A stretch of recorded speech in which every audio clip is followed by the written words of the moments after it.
Hey guys, welcome back to Sports Tea. I hope everyone's having a great evening so far. We have a really good show tonight. Honestly, as you can see in the lineup, we're going to start off discussing Bronny James. As you all know, that he scored his first basket in a regular season game, and he was able to do this in his hometown where he was born. So the Lakers were blown off the floor, and we'll get to that. We'll get to all of that, but before we do, please do me a favor, like the video, please subscribe to the channel if you haven't done so already. I also want to shout out some of the loyal supporters of the channel. I'm going to start off with my twin T-Bert, Jeffrey Young, Jeffrey Guyett, Alexander X, Lamont from New Jersey, Pizza Time, It's Not That Serious, Push, EGHCK from Harlem. Okay, shout out to Harlem, my guy Push, Chirac Maybach, James Prez, Funky Town, Dylan, Drew, Joe, Lisa, Josephine, Donna, Courtney, Crystal. Your donations and support of the channel, it means a lot to me, and it goes a long way to helping Sports Tea grow and expand.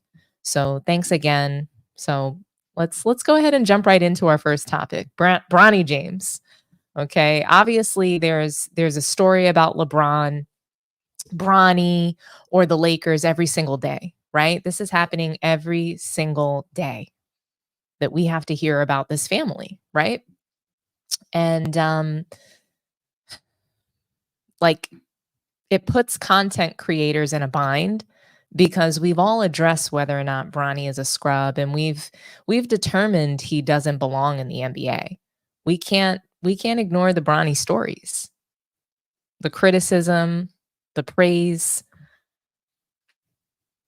because he's in the news every day, and it is manufactured due to the media behind these stories. The new narratives, the new one is that, Bronny shouldn't be receiving any criticism. I'm sure you guys have heard this before. He shouldn't be receiving any criticism. We're just supposed to be in awe of LeBron James playing with his son on the court. I do have two sound bites that I want to play for you guys. The first is going to be Gilbert Arenas. Bronny James, he was featured on the cover of Men's Health magazine, and he mentioned Gilbert Arenas being one of his favorite NBA players because he played with him a lot in 2K. And Gil, he's asked about this interview. So let's hear what he has to say. Oh, using his daddy. Can't beat your daddy. But Gil, what's your reaction to Bronny showing you love in Men's Health magazine? Man, I understand, everyone's judging the basketball game, but nobody's judging him as an influencer. Sometimes you got to look at it a little different. He's an influencer that's playing basketball, right? You're talking about a kid who he has more followers on social media than Patrick Mahomes, right? He literally has more than a 3-time NFL champion, right? So his influence is really, really huge. So he's going to get chanted everywhere. This is not about his performance on basketball. So, the fact that he an influencer that's playing basketball, his following is more than Patrick Mahomes. It's not about his basketball performance. Men's Health magazine, they typically feature people who are really great at what they do. I know that Bronny suffered cardiac arrest, but the rumors behind that are so terrible to imagine being true that I would think that they would lay low and kind of, not be all in the magazines. Remember what Suge Knight said about Diddy way back in the 90s? You want a producer who's dancing all in the videos. You would just think that they would be a little bit low about what they're doing, right? But no, you've got Bronny all over the cover of magazines. It's so off-putting because he doesn't have the talent to be given the praise and the spotlight. It's just like, why are we highlighting someone who doesn't belong in the NBA? Really interesting, right? But it seems that the way to combat those kinds of rumors and terrible things is to say, like, hey, I'm here. I'm gonna keep you watching me, right? So it's just like, hey, the way to cover a PED scandal is just to get as much press as possible and get even more attention. But going back to the key thing that Gilbert Arenas said is this is not about his basketball performance. It's about him influencing the public. For me, this is just flat out diabolical. Why would any athlete want to promote unqualified players making it to the NBA? It's just shameful. Where is the respect for the game? Bronny clearly loves being famous. He was born for the cameras in his face, and being the first NBA player in the history of the sport to be interviewed and glorified on every single major media outlet after scoring 0 points, 0 rebounds, 0 assists, 0 steals, 0 blocks. This is the first time I've ever seen something like that in the same game where Anthony Davis scored 36 points and 15 rebounds in an opening season game for the Lakers. This hasn't been done since Wilt Chamberlain, but we were focused on Bronny, who literally produced nothing in that game. How is that possible? In what world? I guess in the influencer world. The NBA, it's already affiliated with Skims. So I guess Kim Kardashian is impacting the sport so much where you don't even need talent. You just need to be famous, and being in the NBA is no longer about talent. It's about followers on Instagram. Imagine that. Now kids all over the world that have famous parents can do anything as long as they build a following on social media. That famous influencer, the biggest influencer in the world, Kai Cenat, he's now partnered with the NBA. He's the largest influencer in the world. But what is he? He's a gamer. Bronny's a gamer. I'd rather see Bronny in Call of Duty instead of the NBA. I believe LeBron is working on that deal, though. I believe he's working on Bronny getting into Call of Duty. I think he tweeted about him having a skin in the game, and that he would get that done. He'd make it happen, just like he made it happen for him to get in the NBA. And this is just crazy. It just proves that not only does Bronny not need the NBA for generational wealth, because he's already a success, it just shows the direction the NBA is headed in. And it all makes sense to me now. They don't want talent. They don't want a game with integrity. They're not looking for that. Paul George, who plays for the 76ers, serial loser, by the way, has a podcast, even though he's never won anything. You would think he'd be focused on winning and staying healthy to be able to compete and contend. But he was heavily criticized earlier this week for some comments that he made about Bronny as well. And he talked about the media criticizing Bronny. Here's what he had to say. I do agree that what kind of Mace was, I think, alluding to was just having the identity, right? Having the identity of who Bronny is now. You know what I mean? Instead of, to your point, Jackie, I wouldn't say, looking lost, but to have a look to himself of like, all right, I'm Bronny James, and, this is who I am. This is who the player that you're going to get, and I'm finding my way. Like, I do think he should have a look and identity, because it's automatically people are going to, the next generation are going to gravitate to him. The next generation is already looking up to Bronny, and so he's going to be the next wave of stars. Whatever his NBA career looks like, he's automatically an influencer and an inspiration to a lot of these kids. So him having a look and an identity will go a long ways. Agreed. That was fun. Paul George is telling him to have a look and an identity. Really? Not have a better game, not work on your game and get better, but to have a look and an identity. What the hell? We don't care about how these players look. We care about their performance on the floor. And when you stink it up, people are going to talk about that. How is he inspiring a wave of people? Who does Bronny James inspire? I'm confused. What has he done? What's inspiring about Bronny James playing in the NBA? I want somebody to make me understand how that's inspiring. He didn't earn his roster spot or his contract. He was the worst player on his college team that was also a terrible team. He couldn't shine on a team that was terrible. He couldn't pull a Caitlin Clark and figure out how to drag that bad team, how to drag the dead weight on his team to more wins. He didn't stand out as even a mediocre player on that team. But he did stand out as someone that seems like they should be playing video games instead of basketball. I think this is a disgrace. This is nothing to look up to. Abusing your power to serve yourself is shameful.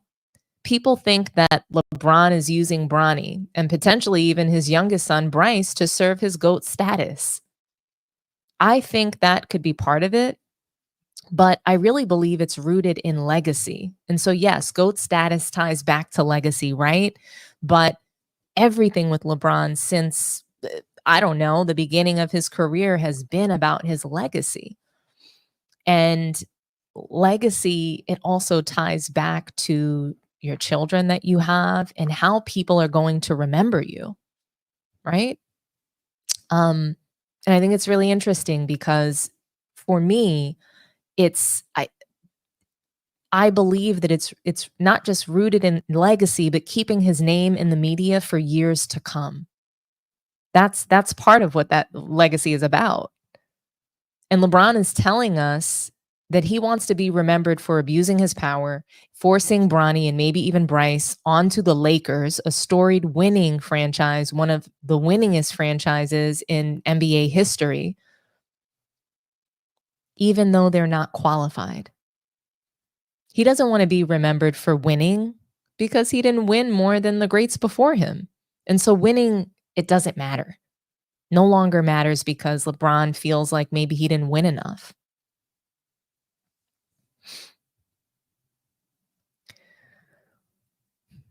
LeBron doesn't even really want to be remembered for his accolades because he only has one scoring title. I believe that we are going to suffer as basketball fans until we decide to move on to maybe watching the Big Three or something else. Maybe we're going to move on to pickleball. But I believe that we're going to suffer, and I believe that LeBron will be responsible for injecting influencers into basketball that are not talented and removing the most important thing in the sport, which is talent and true athletic success.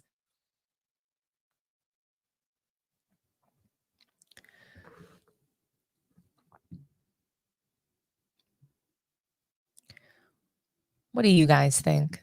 Are influencers the new NBA stars? Is that the direction we are headed in? I am going to read some comments. I want to see what you guys are talking about in the comments. I am going to read one of the super chats that came through from Blockchain Easy. Shout out to you. Just sending love from Washington Heights, NYC. Keep up the good work. Shout out to the Heights. Oh my gosh, I miss it up there so much. Back in June, I was there for my nephew's graduation, and it was just so amazing just to have some Dominican food and just be in that New York vibe. It was great. But anyhow, let's see. What are you guys chatting about here?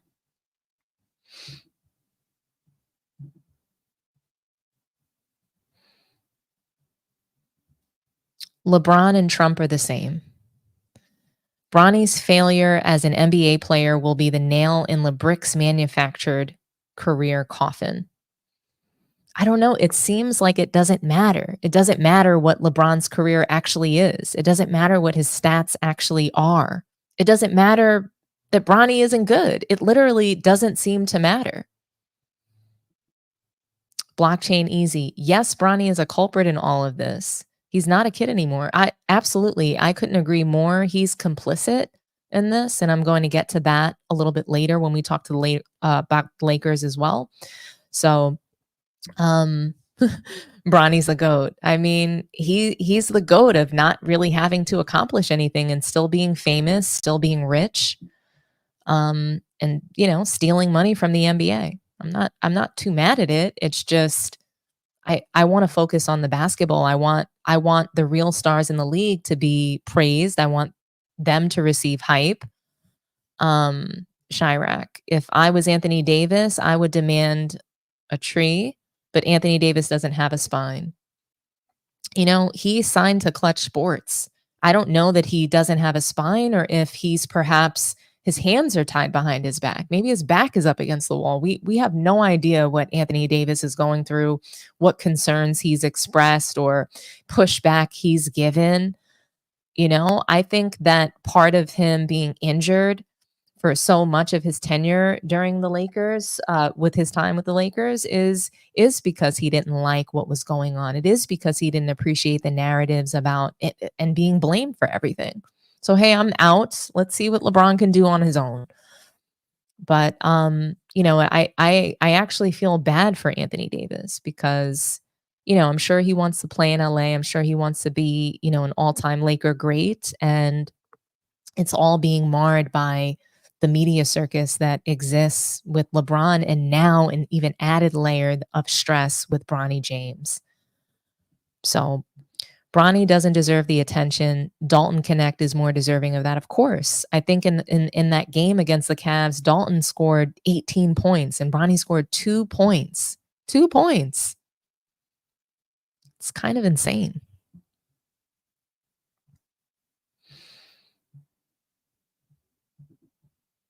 Shout out to Mel from Man Down Sports. What's up, big dog?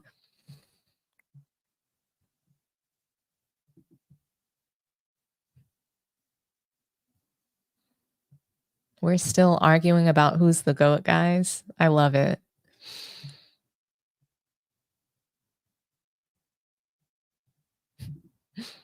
Why don't you talk about the good players? Stop talking about lay ass and his Make-A-Wish child. You guys crack me up. You really do.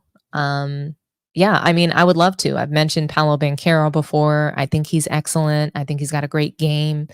And I want to hear more about him. He's not covered. His games don't get nationally televised. It's very unfortunate. Okay, I am going to open the phone lines up. I want to take one call for each segment, guys, and I want to keep the calls short-ish. So if you can give your take in about a minute or less, that would be really great. So thanks so much.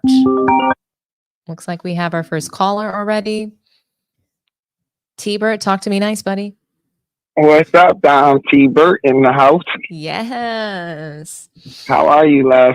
I am so good. I just want to say happy Thursday to you. Thanks for staying up late with me. Really appreciate it. Oh, it's all good. It's only 2:39. It's nothing. We all good. I wanted to start off with this. I want to start off different, Dom, if it's okay with you. You start off different. So first, I want to shout out to all the mods. Like the mods. So I see Prez is a new mod. He been on fire like the last comedy stream. I really like Prez with his comments. Blockchain easy. Of course, my boy Chirac, that's my guy. You got Jeffrey, Alexander.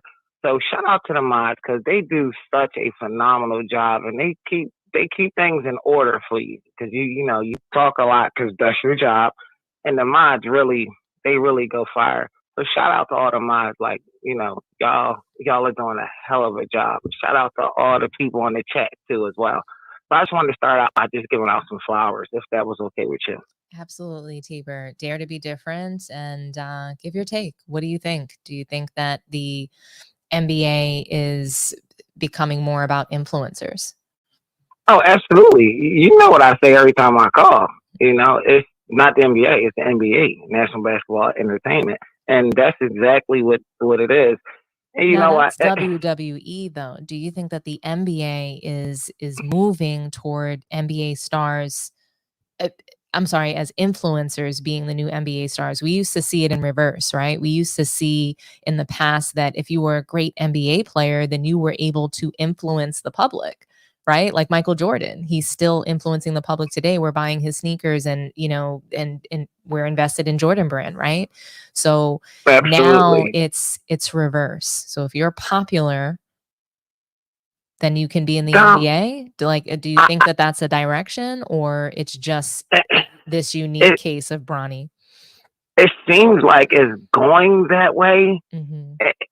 The NBA is going in every direction except for back to fundamental basketball. And I know you've been watching the NBA just like I have, Dom. It is so deplorable. It's so hard to watch. Like, I just don't know. We shouldn't call this basketball anymore. And I think one of the problems, but the main problem is um, the best way I could describe it is when you let the employees run the business, right? And that's what happens. Not bringing up race or skin color, but they got old terminology saying that's why you don't let the inmates run the prison. So the NBA, they're just doomed unless ownership and real basketball minds take the game back. They have to lower these salaries, put them on incentive-based contracts like the NFL has a lot, right? That'll make them play 82 games. They won't be low management and all that crap. Incentive-based contracts, and you can't give out $300 million contracts. You give a person $300 million who's not in love with the game, what you going to get? Nothing. Absolutely nothing. So they got to lower their money. Like they need to, like the highest paid player could be whatever, 50 mil, something like that, over 4 years. Like they got to reduce the money, give them incentive, give them a reason to want to play basketball. They don't have a reason. That's why the game is horrible. And I just seen some statistics that came out on the NBA over the first four games. Ratings were down between 33 and 56% because this is horrible to watch. It's just awful. Oh, and they, as if they weren't already not good. Last year the ratings weren't good, and they're going down anywhere from 30 to 50%. Oh, Yeah, so I still stick around and I watch because it just really makes me miss the W. The W needs to be 182 games. Like I wouldn't watch the NBA if the W was 182 games. I'm so sorry. Those girls are so more fundamentally talented, and they give a damn, and they give it they all. They play them games like every game is game 7, and you know. I just can't, like, I'm gonna use your terminology. I just can't get jiggy with today's NBA. I'm just so done. I just wonder how long we're all going to be able to make it. It's just, it's nothing but narrative, storylines, fake drama, a bunch of lies and cap. Yep. And no defense, drive and kick for a three, and you don't even see block shots no more because You they don't don't even see jump. athleticism. You No, like don't need to jump. I think Mel said the other day, it cracked me up. He said that Jokic can't jump over like a sidewalk curb. no, shout out the man down. I saw him in here too. No, he the man. But yeah, he's absolutely right. Like, Dom, I've watched these games, and when people take a jump shot, the defender just puts one hand in the air. That's today's defense. One hand in the air. Like, what the hell is that? But meanwhile, we saw our girl from Minnesota Lynx. She was getting like 4, 5, 6 blocks a game. Right. I don't understand talking about the physicality, but I don't know, Don. I'm having a rough time transitioning into this era of the NBA. It's really tough on a purist like me. It's just hard to watch. It's not entertaining. It's just not. So, and to Bronny, I was arguing with this less than smart guy today. I said something not so positive about Bronny. First thing he says to me is, "Why you hating on Bronny? Why you hating on Bronny?" I said, "Bro, just because I criticize a person's game doesn't mean that I'm hating." That's how I know I'm talking to a cult member, right? I said, "I'm from Philly. I criticize Embiid's game. I hate everything about his game. No one has ever called me an Embiid hater. But I criticize, we're celebrating Bronny. He's on a front page of everything because he scored 2 points." And then I saw, this is going to trip you out, Dom. Somebody, I think it was Gilbert Arenas' show, the moderator guy that sits in the middle. I forget his name right now. But he said, LeBron and Bronny, Bronny scored 2 points. LeBron had like 26. So they're the all-time leading scorer in history in father and son duos. They're just making up records, man. Like, give me a break. I can't. I can't do it. I can't do it. It's just so scripted. They send Bronny down to the G League. Well, ironically, when he comes back to Cleveland, let's get him. Let's bring him in here. It was just for show. And as soon as this little 3-game trip is up, he's going back to the G League where he don't even belong. But they don't talk about Connect, though. Connect been doing pretty good. They don't talk about Connect. And last thing, Don, I'll let you go. What's the guy name on Gil's show? The left-handed jump shooter, plays for Milwaukee Bucks. Is that Rashad McCants or Brandon Yeah. Jennings? Brandon Jennings. Yeah. His young, not so smart behind. He said Bronny had a better game than Wemby on it the other day because Bronny scored 2 points and Wemby had a bad game with 8 points. He literally said, but he said Bronny had a better game than Wemby. I just can't. What am I watching? What am I doing, Brandon Jennings is a liar. So he was staunchly against Bronny being in the NBA. And Gil had to shut that down. He had to go behind the scenes, and he had to have texted his group chat like, "Hey, we're gonna roll in this direction. You know, I need us to be rowing in the same direction, and we're gonna support Bronny. Period." Yeah, you might be right because my favorite one on that show was always Kenyon. But now all of a sudden, when it comes to LeBron and Bronny, Kenyon's rolling with the punches, and he's always, in my opinion, been a straight shooter. Now I think he's full of ish. See, I mean, Kenyon Martin's always been full of it when it comes to LeBron and Bronny. He's never, he's never, in my opinion, covered them properly. I believe he went to the same high school that Bronny was playing for, Sierra Canyon, or his kid played that, something like that. But they have a history. And he's definitely. I think that there's times like Rashad McCants, like his role and the role that he's playing on that show is to be against LeBron and to be, debating staunchly. He's a huge Kobe fan. So I think he believes Kobe is the GOAT and LeBron is nowhere close. Absolutely. And let me say this and I'm going to let you go. Mm-hmm. Whatchamacallit on the show? I don't know. It's late over here. Kenyon Martin. Mm-hmm. His son plays in the NBA. Did we ever talk about his first 2 points? Did the ESPN, did Gilbert Arenas, did anybody cover his son scoring his first 2 points? Absolutely not. But we got to cover bum behind Bronny James. So thank you so much, Dom. Thanks for giving me the time. Shout out to you. Shout out to Man Down. Shout out to all the mods and everybody in the comment section. Thank you so much. Your show is awesome. Thank you so much, T-Bird. I'm going to move to the next topic. I appreciate you calling in. Great call. All right. Thanks. You're welcome. Bye-bye. All right, guys. We are going to move along to the next topic. I'll read a couple more comments. Let's see. Anything good in here? The way I see it, there are many players that can be considered GOATs upon themselves. Jordan has done so much that puts him above other players that it's hard to say otherwise that he's below. Okay. Hi, Phil. Salute to you too. Blockchain Easy. Doing a great job. James Prez, shout out to you. All right. Let's roll.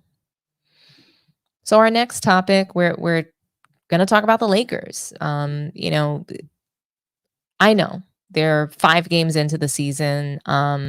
It's not like every single thing that happens right now is a complete indictment on a team. So let me say that.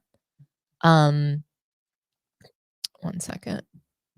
Yeah, like I don't think that what happens right now in the season is a total indictment, right? But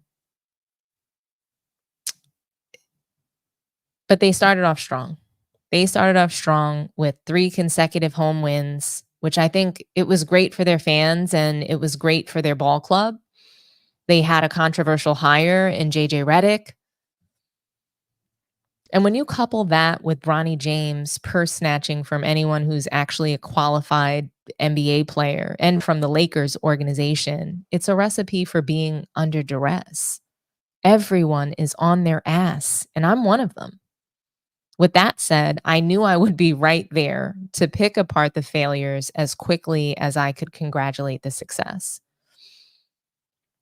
So JJ Redick, he looked like a player's coach in those first 3 games. It was all sweet, right? Looked like a cute little honeymoon that he was having with himself and LeBron and the guys on the squad.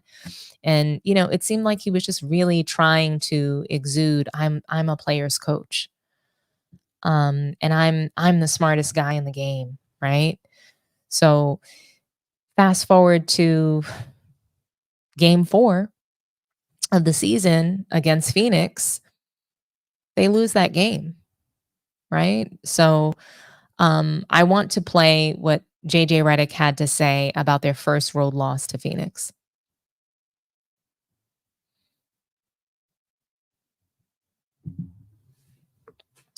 In the game.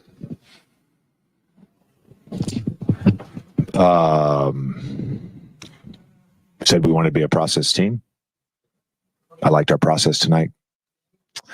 I like the way we started the game. We talked about getting off to a great start, similar to how they played us on Friday in LA. We did that. I like our level of competition and compete on the defensive end. They put you in a lot of tough spots, and they have some elite individual shot makers. And I have to go watch it, but felt like in some ways we lost to Kevin Durant and Devin Booker's ability to make tough twos. Thought our execution down the stretch was phenomenal. There's one thing to nitpick. It's probably me. I probably should have gone to the fire a possession or 2 earlier against KD. But I liked that group that we had out there defensively. I trust those guys. And then the other thing I would say is, like, we should never have a 14-point quarter. So that's on me as well. That's part of that is me. I got to make sure we're running good offense. Felt like it was a little random. We got stalled out. We talked about it at halftime. For us to be a high-level offense, we've got to move bodies and we've got to move the ball. And that they got to screen. And, you know, they just kind of took us out of what we were doing initially. And we were great in the second half. We executed great in the second half. It just, that second quarter really hurt us. And then you mentioned fire. You just mean like blitzing Durant later? Is that, yeah, okay.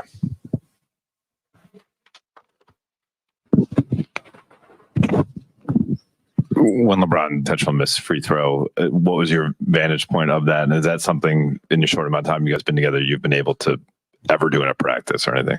We communicated that. Yeah. So everybody that was on the floor knew what was happening, and it was an insane miss, to be honest with you. I don't know that I've ever seen an intentional miss that hit the bottom of the rim and then went straight down. You know, look, we had no timeouts. It was a choice that we made. I think that's the right choice, and I'd make that choice again. With that amount of time, you know, they fouled up 3. So even if we fouled earlier on that play, they've got, you know, great free throw shooters. They're going to foul us again. So we had to get that. We had to get that possession for us to have a chance to tie or win the game. JJ, another choice. With 40 seconds or so to go, you guys had that timeout and you drew up that play for Austin. Kind of a really good look there. What was kind of the 2-3 sort of calculus in that moment? We would have been fine with either. You mentioned the overall process, 80s first quarter. Just kind of what did you see in terms of the shots you guys were creating for him, and how did Phoenix adjust to try and make that harder on him, I guess, as the game went on? I don't really know that they made it harder on him. I thought when we were intentional about getting the ball, we did. Some of the stuff in that first quarter wasn't even us spoon feeding him. It was a lot, transition, running the floor, got a couple layups off D-low passes.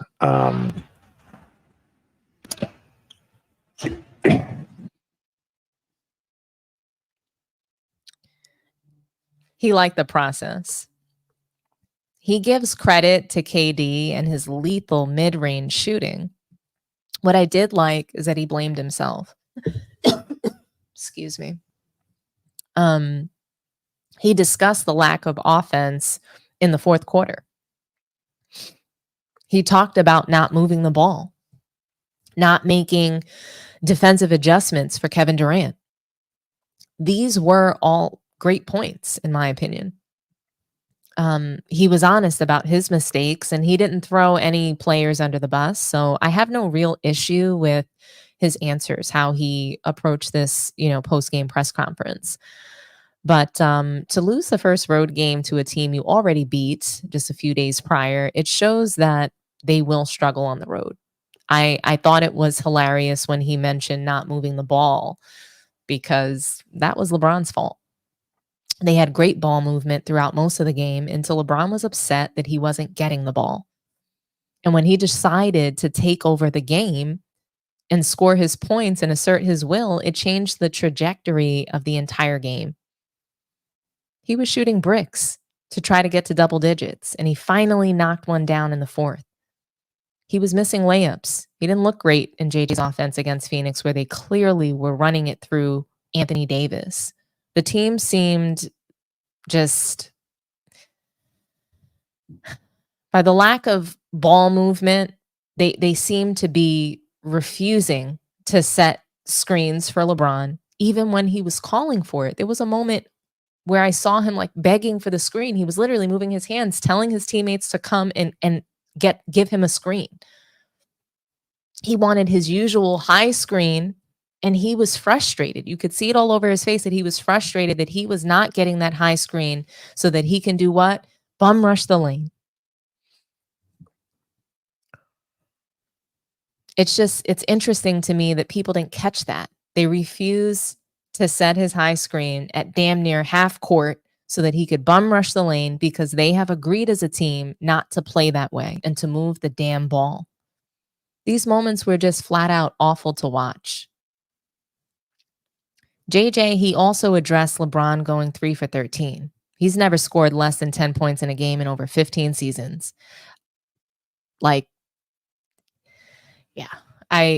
hear JJ sort of making excuses for this. He had 6 points headed into the fourth quarter, and it's because he doesn't play best off the ball. Let's see. Do I have that soundbite to play? I think I do. JJ, it's rare to see LeBron in single digits that late into a game. He obviously hits the big three to kind of keep the game close, but goes 3 for 14. What did you see from him offensively? Yeah, I would say for him and our group, to be honest with you, we missed a lot of paint twos, and for him, those are shots that he makes. He had in the fourth, he had that miss on the lefty lay and missed a couple of those one-leggers that were right there in the paint. I thought we gave him the space. They were very intentional about flooding when he was on that ISO on either wing. So something we probably need to talk about how we want to combat that against teams that do that.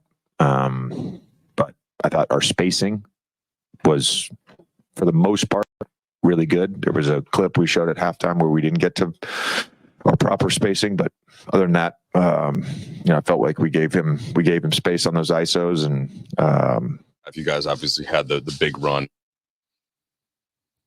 Like I said, it was, I don't know if you guys remember these moments in the fourth quarter. I mean, he was trying to take over this game and change the entire style of offense back to Bron ball because he had 6 points headed into the fourth quarter. He shot brick after brick. Finally, he hit that three. I believe he missed the layup, got the foul, missed one free throw, and hit one. So that left him with 7. And then at some point, he finally hits a 3 after bricking like 2 or 3 of them.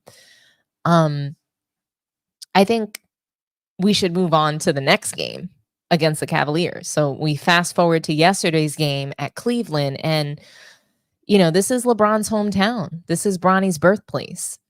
They got blown off the damn floor in the first quarter. It was insane. Cavaliers didn't even play hard. It looked too easy for them to beat the Lakers. They had no fight in them at all. They started off with D'Lo running the point. He made some decent plays in the beginning of the game. I would say that LeBron had a much better scoring night and stat line probably overall in this particular game, but he still had 6 turnovers.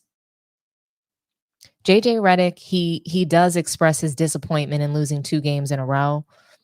After the loss to Phoenix, Anthony Davis actually came out saying that, it's their goal not to lose 2 in a row. That's the mindset for all season. I don't know. Is JJ minding this game? Were JJ and LeBron minding the game the way they were minding that podcast and getting Darvin Ham fired? It didn't look like it to me. So I'm going to play what JJ's reaction was to losing yet another game, back-to-back games against the Cavs.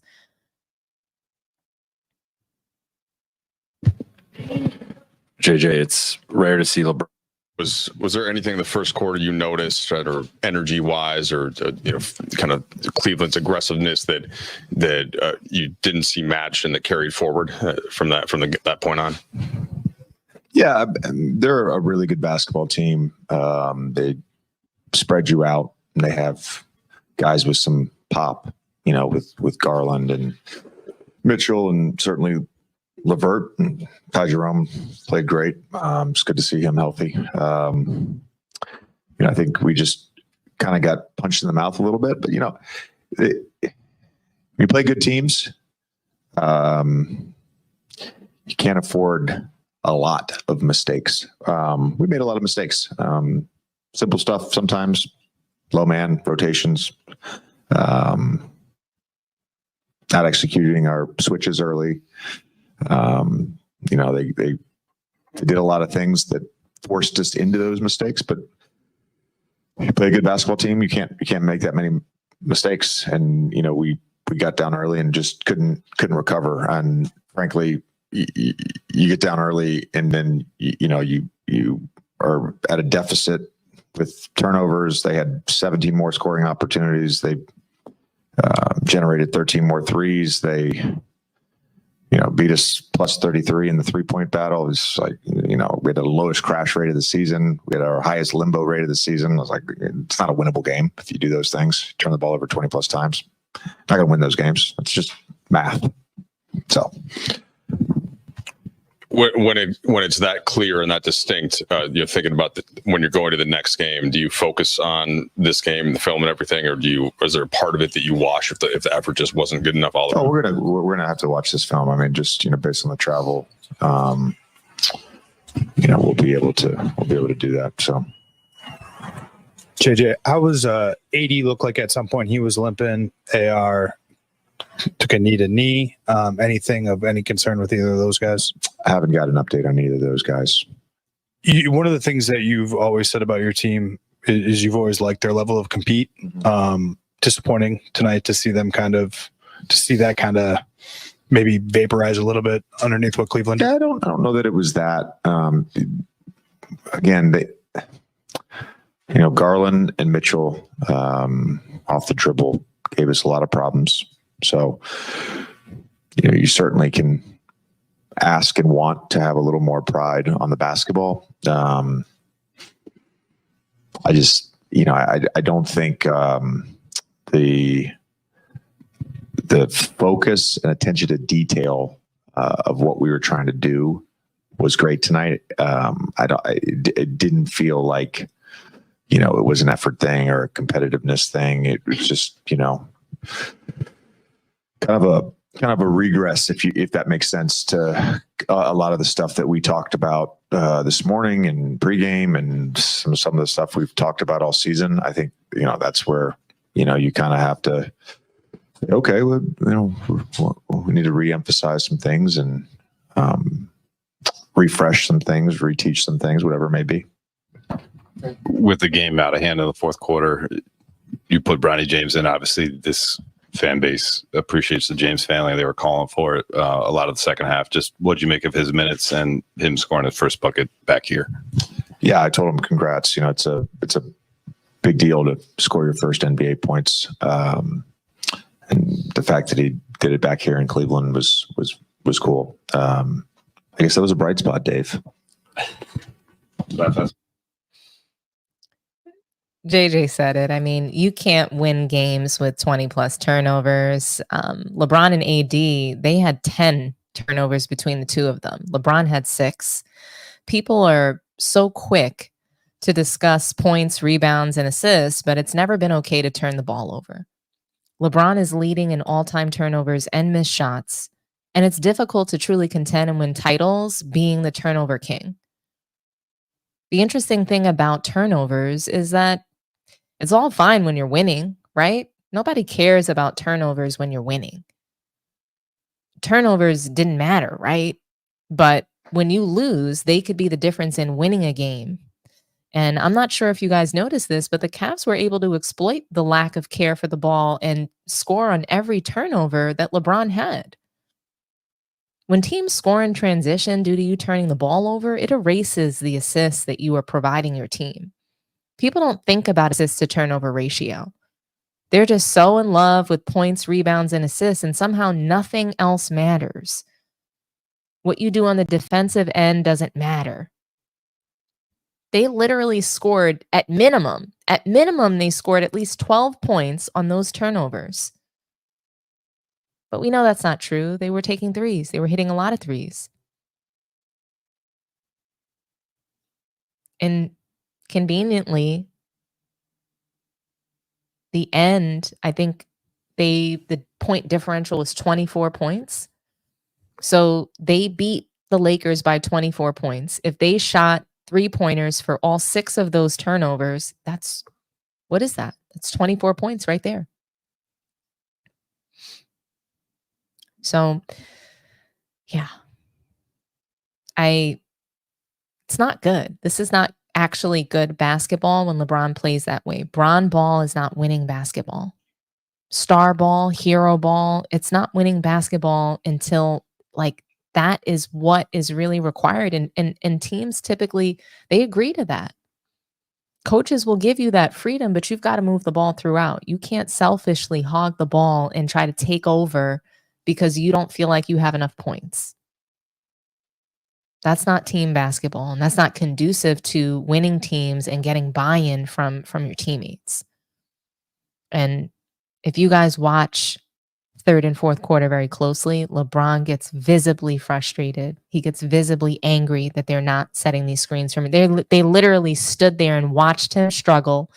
They watched him try to dribble it out. He couldn't do it. And they refused to set those screens. So yeah, I mean, we saw LeBron playing hero ball as they're getting spanked by 30 points. And it seemed ridiculous. Hey, let me get my points and my stats since the team didn't want to let me cook in the last game. And, just to let you guys know, LeBron, I don't think he scored under 10 points in, I think, over 15 years. It's been about 15 seasons. I think it hasn't been since 2007 or 2008 since he scored under 10 points in a regular season game. Yeah, we know about the 2011 finals. But regular season games, he did not score less than 10 points in more than a decade, more than 15 years. That's a long time. He knows about his records. He knows about his stat lines. So, in the Cavs game, why not? Let me get my stats. We're already getting blown out. Let me try to get to 30. I believe LeBron was the highest scorer of all players on the floor. Interesting, right?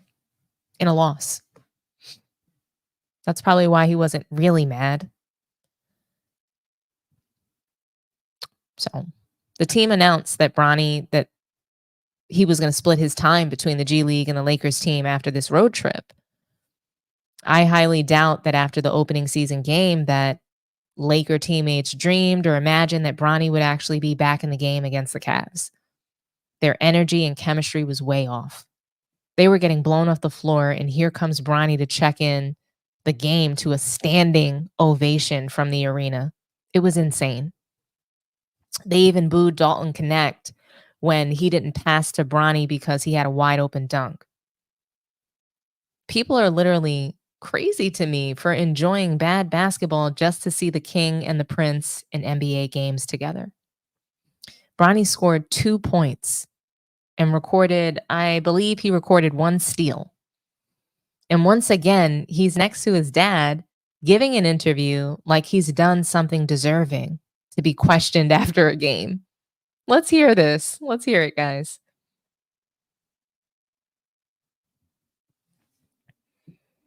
He's better than I would have been in that situation.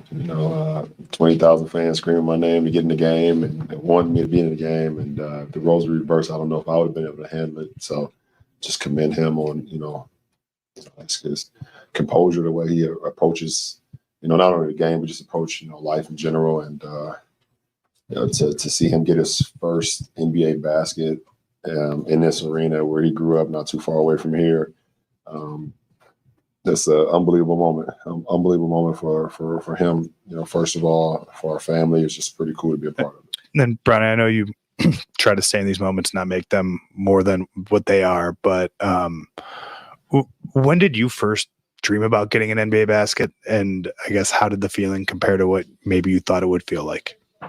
Pretty much since I picked the ball up.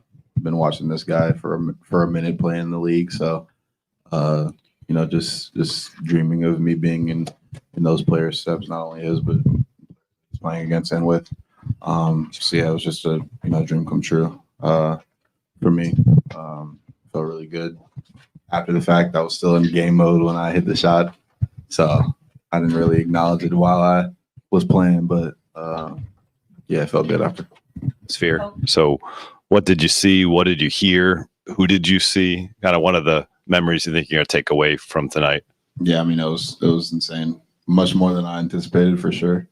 But it's all love. Like it was insane. It was a nice moment. The chance really got me. Like I was straight faced, but like I felt it, and it felt really good. Especially coming from here. But yeah, I mean, it was a special moment for me. For sure. Many times, obviously. But tonight, when they played the tribute video in the first quarter, it was you and Bronny being welcomed back to Northeast Ohio and being cheered. And how did that hit you when there was a standing ovation for both you guys to get shouted out like that? It was a pretty cool moment. I didn't really get an opportunity to kind of seize the moment because we was getting our ass drugged at that moment. So I was a little angry. I was a little angry at that point in time during that timeout, so I didn't get an opportunity to really appreciate it. But I heard it, and then when they said his name too, that's when I kind of looked up, and I believe I tapped him on the leg. I believe, that's just pretty cool though. Last question, Wiley. For me, in these moments, Bronny and LeBron show zero remorse for getting blown off the floor. LeBron made excuses about it being early in the season and everybody's adjusting. Teams can't adjust to the additional media circus that Bronny brings to an already ridiculous amount of attention that LeBron brings. I was disappointed by this joint interview. I want to see Bronny tell people that he hasn't done anything in this league to be congratulated. I want to see him pivot to talking about his teammates and the great job they're doing. I want to see him more uncomfortable with praise that he's receiving for literally not accomplishing anything. All I hear is, yes, I love the cameras. Continue giving me praise and hype me up when I'm not good. And I haven't accomplished anything except being a gamer and being on the cover of magazines for literally no reason. This is laughable. It felt good to be praised during a blowout. Really, Bronny? That felt good.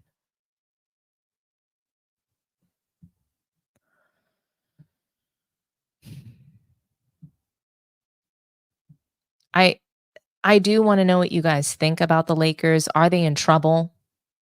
Will they go on a losing streak while they're on the road? I'll read some comments before I open up the phone lines.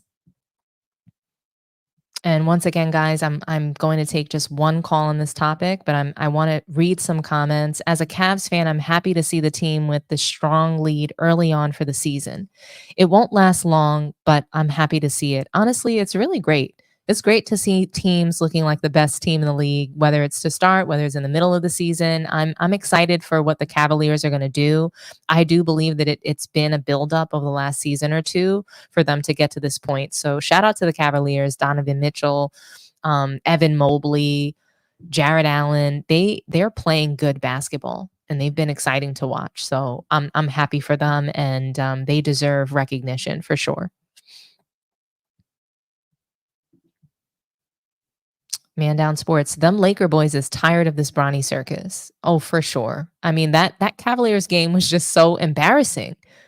And for you to sit there and be proud as punch of yourself is just, it's shameful. LeBron is the best slasher in B-ball history, but he can't play off the ball. He's not the best slasher in basketball history. He's the best driver. He's the best bum rusher of the lane, for sure. And no, he cannot play off the ball. That's not where he shines. Can he do it? Yes, but he doesn't shine in a real offense that moves the ball. He doesn't really move much. He stands around on offense. That's what we saw in Phoenix. That's what we saw against the Cavaliers. So first of all, against Phoenix, he was just pouting. So against Phoenix, he was pouting because he wasn't getting the ball. He wasn't getting his looks. He wasn't getting the touches that he wanted. But D'Lo, he wasn't rewarding him. He was telling him to cut multiple times and he wouldn't move. So if you're not moving, if you're not working for the ball, then you're not going to get it. That seems to be the new culture of the Lakers. That seems to be what LeBron agreed to with the team, and he's not holding up his end of the bargain. So yeah, they froze him out. They froze him out in the Phoenix game. And for you to tell me that your eyes did not see them freezing him out, I don't believe you. Go back and watch it.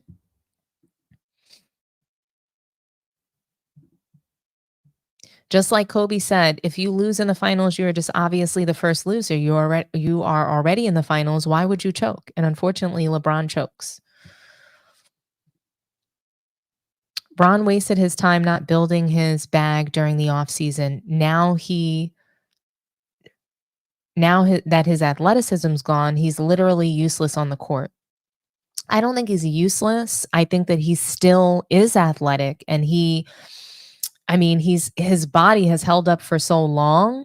I do want to give him credit for that, for taking care of himself, for being available to play all these years. And now, was he available in the past couple of seasons, more than 50 some odd games? No, I think last season he played 70 or 71 games. But prior to that, prior to the new collective bargaining agreement that requires you to play 65 games plus in order to win awards, LeBron wants to be eligible for awards. Last season, what he did was he played the required amount of games and emailed everybody in the media asking for MVP votes. So he feels like, hey, if I'm going to get out there and play, then I need you guys to reward me. I need MVP. I need something. So, yeah, really interesting stuff. Great comments, guys. Oh, thank you so much, Von Chris. You're awesome. Really appreciate you. I think I saw someone else here. They're from Asia. Thank you so much for watching. I really appreciate everybody, especially staying up late for me, whether it's late or it's early in the morning for you. I really appreciate this group, and you guys have been awesome. So I am going to open up the phone lines. We do have time for one phone call.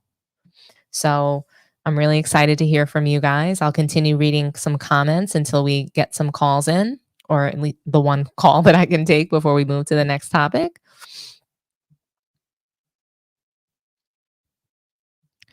I knew LeBron wouldn't let AD stay the number one option for long.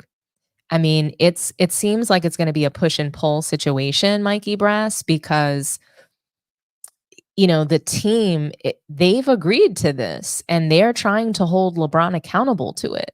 And you should have seen him just grabbing the ball and running down. They were down by 30. What are you doing this for? You're not coming back. It's the fourth quarter. You should be on the bench. But you're worried about your points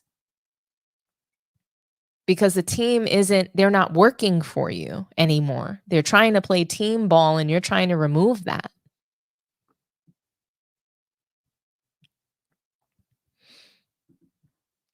Pat, JJ, Magic, Abdul, Wes, Reddick in his name, the greatest Laker ever created. I just know that LeBron is not the greatest Laker ever. It's not even close.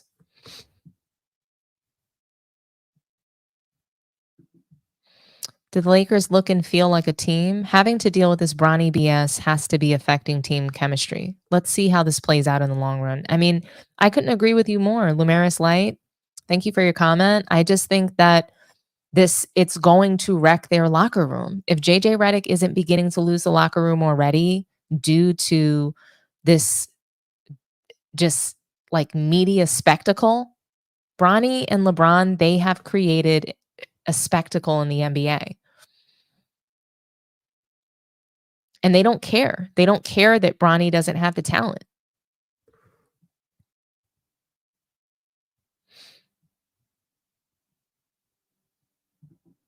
Turnovers will tank efficiency. Of course, turnovers are bad.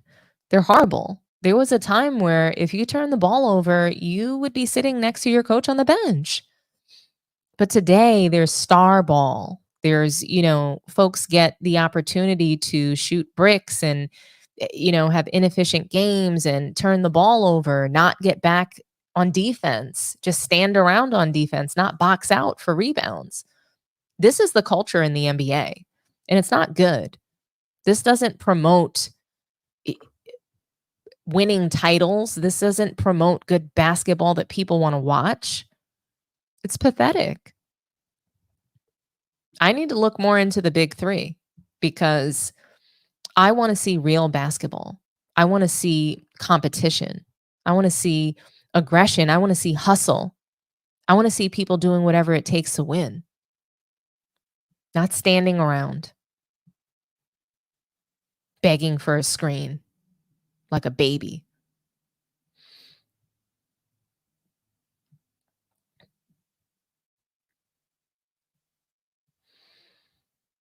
Okay, guys. I'll throw up the phone number one more time. If anybody wants to call in on this topic, please do. Would love to hear your thoughts. If not, we're going to move on. We'll move on to the next topic. All right. We're all set. So we're going to move on. Our next topic is Doc Rivers. As you guys know, Milwaukee Bucks, they're playing like poop. Okay, they look terrible out there. I think they looked bad last year when Doc Rivers took over the team. Giannis got Adrian Griffin fired, who was coaching very well, and I'm not sure why that happened. They won more games and were doing much better. Doc Rivers comes along and they look like trash. Stephen A., he was very vocal about this last year. He did not understand. Nobody could really make sense of it why Griffin was fired and Doc Rivers was hired, especially after his performance in Philly. So Like I said, Stephen A was very vocal about this last year, and it doesn't seem like he's going to let up. So let's hear what he said on First Take surrounding the Bucks' start to the season. Take. All right, SA, I need you to break this down for me. What is going on with the Milwaukee Bucks? After a dominant performance against Philly, the Bucks have dropped 3 straight to Chicago, the Nets, and the Celtics. SA, a lot of question marks as to why things aren't working in Milwaukee. What do you think the real issue is? I don't have the slightest damn clue. I don't understand what the hell is going on. They opened the season with a victory, and ever since then, they've lost 3 straight to the teams that you've mentioned. Yep. Both Damian Lillard, Yep. and Giannis are averaging 28 a game. Yeah. With Giannis averaging 11.8. Obviously, Chris Middleton being out injured, that certainly has compromised them. Gary Trent Jr. Trying to ingratiate himself into the proceedings or whatever. I don't know what the hell is going on right now, but they better get it together. Doc Rivers, again, I've said this on many, many occasions. I'm a fan. I love the man, but if he doesn't get it done this year, this could be it for him, for his career as a head coach in the National Basketball Association. He got the job last year when they fired Adrian Griffin, even though he was well above 500, like 31 or 13 or something like that. Yep. Okay, they brought in Doc Rivers. Last year wasn't a good year for him. We know that. Giannis wasn't available in the postseason, but there doesn't seem, even though they're both averaging 28 a game, the chemistry that we anticipated we would see with Giannis and Damian Lillard doesn't appear to be there. But do you think they haven't had enough time together? No, I don't think they've had enough time together, but you've had enough time around one another to have a better level of cohesiveness. All right. And I think that's what a lot of people are looking at right now. We don't definitively know the answer, but it's got a suspect on them right now, no question. For a second. And I hope everyone's having a... Stephen A, he clearly has no faith in Doc Rivers coaching this team. There's no cohesion between Dame Lillard and Giannis. I think it's obvious that Dame doesn't want to play in Milwaukee. He seemed depressed last year about that move. I could be wrong. He begged to go to Miami and it didn't happen.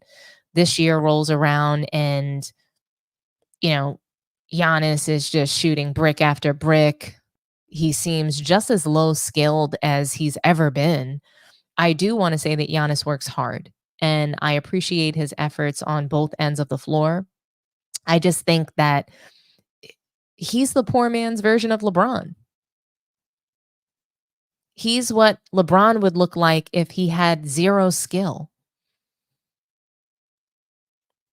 I want to hear from you guys. I want to know what you guys think, just because, it's really interesting to me how poorly the Milwaukee Bucks are doing. It's crazy to me that Doc Rivers gets to consistently have head coaching positions. He was geared up to be, I believe he was going to be an analyst on, if it wasn't Fox, maybe ESPN.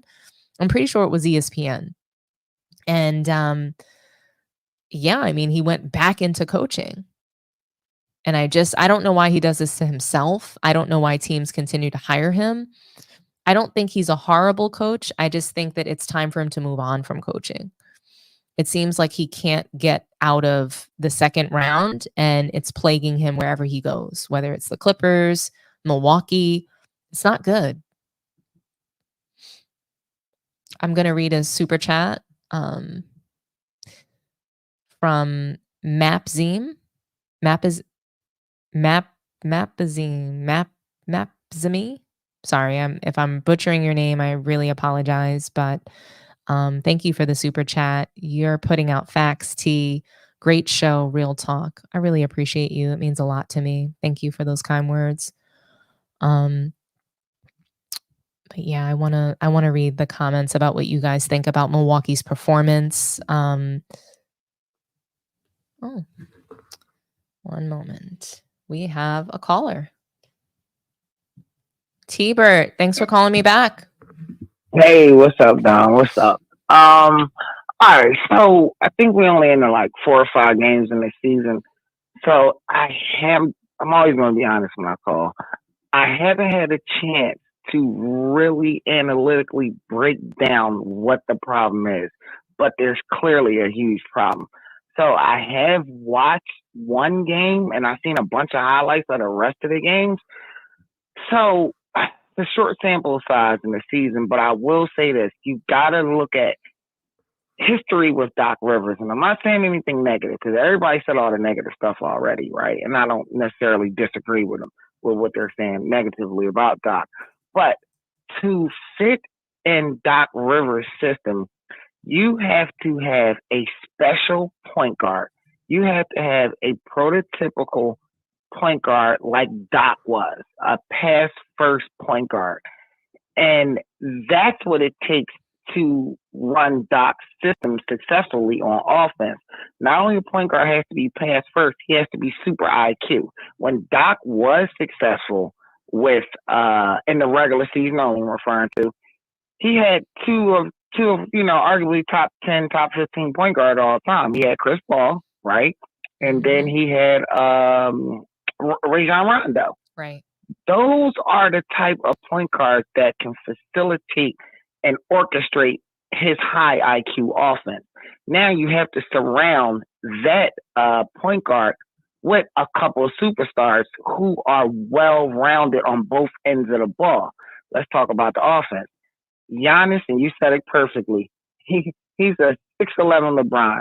Like, I'm a fan of Giannis. I like him.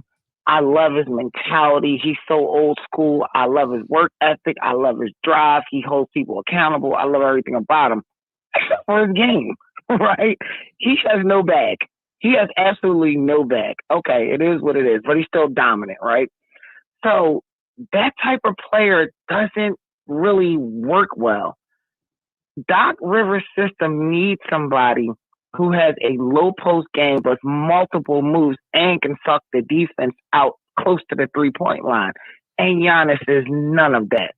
Then he still needs a small forward that can cut, slash, and play great defense and knock down threes.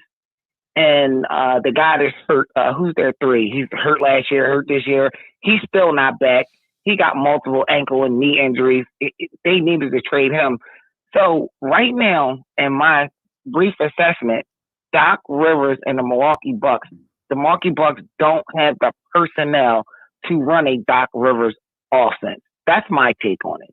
But we'll see. Let's give it another 10 or 15 games and see what happens. I doubt if it's going to change because Dame, he's not a pass first, high IQ, orchestrate the offense by all means necessary, right? And score a high assist. He's not that guy.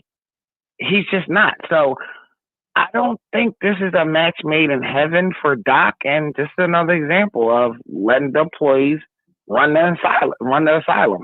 It's a problem. But go ahead. What you think about what I said? I think that what you said is really spot on because Doc Rivers, he's an old school coach. He knows basketball. So I want to be clear is that I don't think that Doc Rivers is a terrible coach. I just think that the results that he's had has been like almost cursed in the NBA, and it's talked about a lot. And there are so many coaches that haven't accomplished half of what he has accomplished in his coaching career. So shout out to Doc Rivers. I think that he gets done dirty often. And I think that, different kinds of coaches of different backgrounds get treated differently and spoken about differently in the media. So, shout out to Doc Rivers. I appreciate him. I just think that basically his style of coaching and what he knows up here, it's antiquated for, this new NBA, the players that they're not playing real basketball. So I think he knows what the right things are to do. And I want to highlight this comment from Mel from Man Down Sports because he said Doc loved SGA, but Kawhi made him trade him for Paul George. He didn't want to though. So it's just like sometimes your hands are tied. And Kawhi made him trade him for Paul George. That's another example of the inmates running the prison. Like, see, this is the shout out to you, Man Down. Exactly. Go ahead, Dom. I'm sorry. It's just that, that's kind of like the state of the NBA where, not only can players no longer do their job, like point guards don't really have a role on the floor anymore. Centers don't really have a role on the floor anymore. Those two positions are almost obsolete. But now coaches, GMs, they don't really have a role because they're going to be told how their players are going to play by the players. GMs are going to be told what to do, threatened, all sorts of things, right? So, Mhm. players will even just say, hey, like, I'll get surgery and not play. All kinds of things we've seen happen in the history of the NBA and are happening now. And, Kawhi Leonard, he needs to retire. I don't really want to hear anything about him ever again.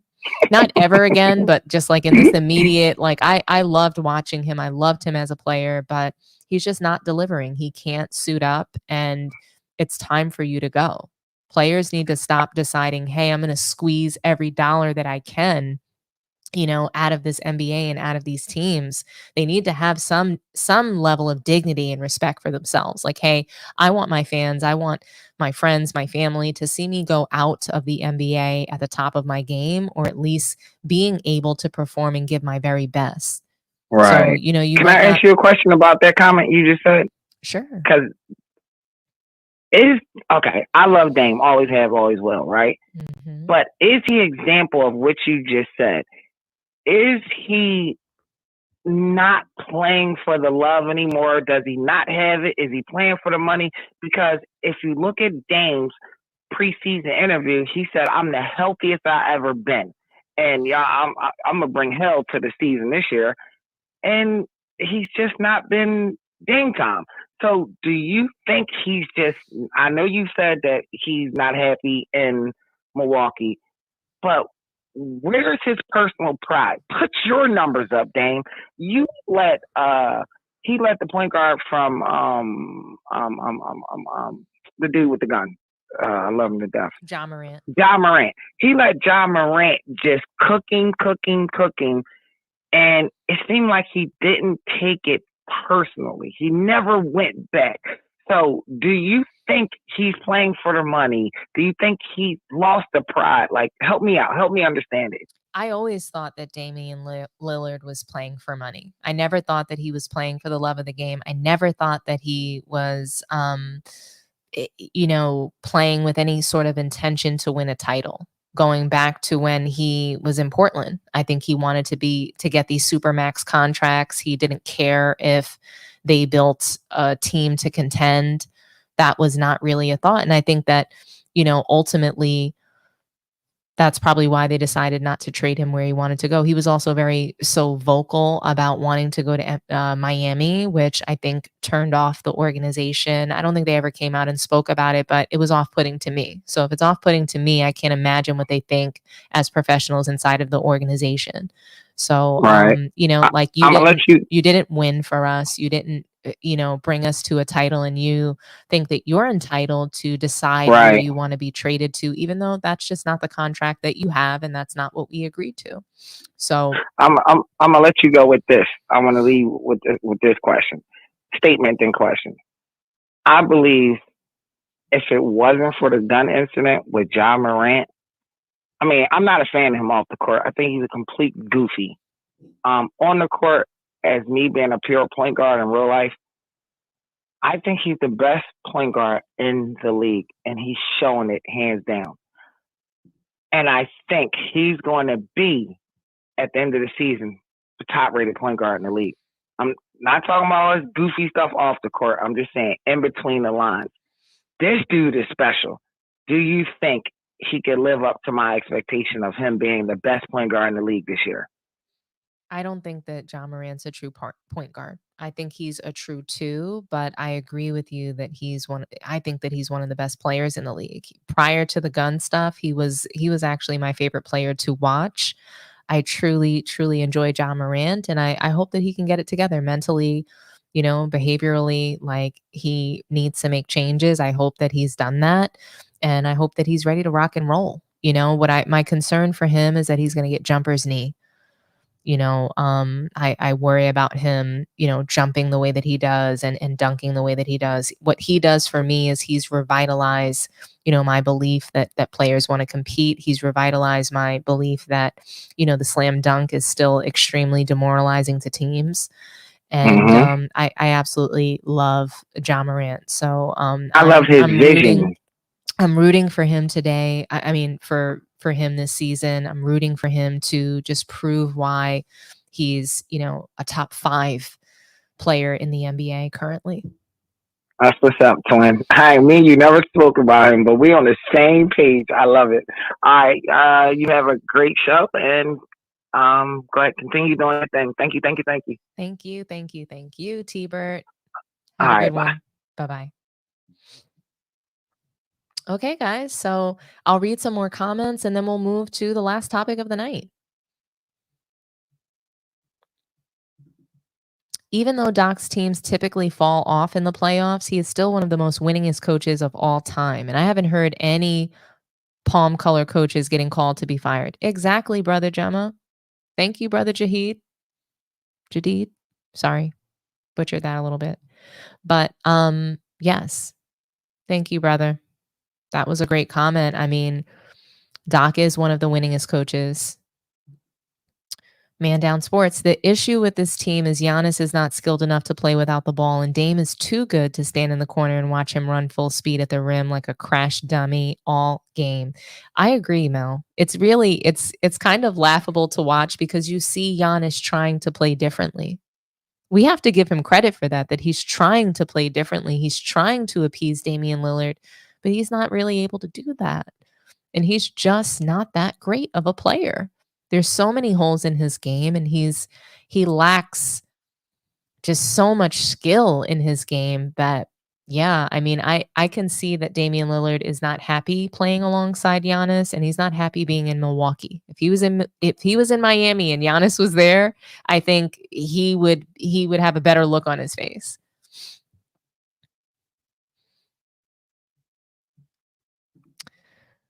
They need more shooters. How does LeBron's do it? I don't know.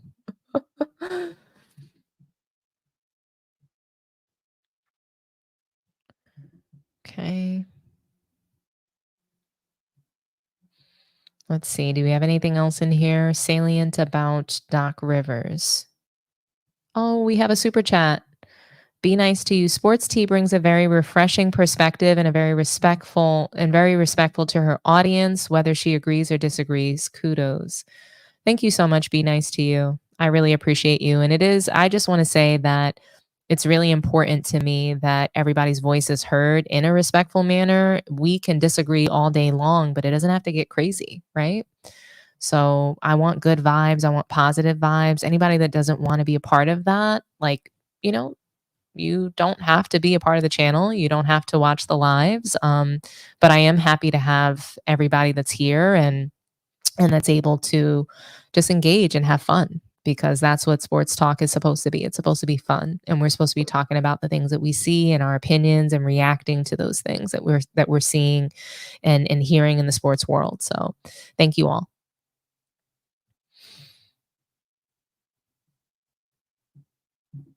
Hey, Grape Tea News. Guys, listen, if you want some good tea, check out Grape Tea News. They talk about a lot of variety of topics in pop culture, and I think it's a great channel. So feel free to go over there and check them out, like and subscribe to their channel. Let's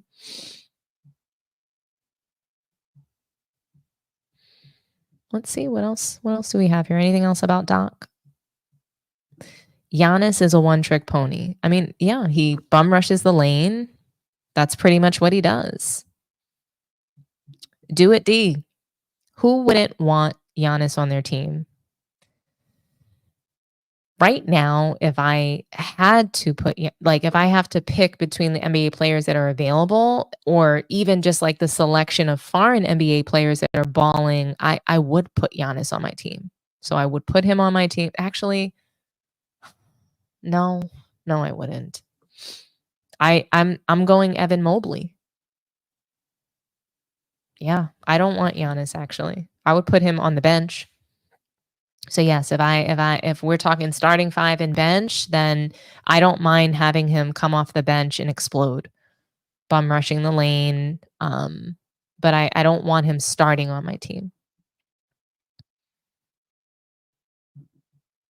Oh, I appreciate you too, Grape Tea News. I really love that you come and support. I see you in Man Down sports chats as well, and I love the community that we're building as YouTubers and content creators. It's really awesome. So thanks for being here. Yeah. Giannis is LeBron minus the passing ability. Yeah. Like he lacks the skill and the finesse that LeBron has. So when LeBron is bum rushing the lane, he drops a shoulder, but he doesn't just downright like he tries to make it look good. He tries to make it seem like he's not drawing an offensive foul. He tries to make it look like he's not running over the defender. He tries to hide it. Giannis is able to just do this. It's like he's got, a get out of jail free pass to just playing rugby, galloping down the lane. Like he just gallops downhill, carrying the ball over his head, taking 10 steps into the paint, traveling his way into the paint, running over defenders.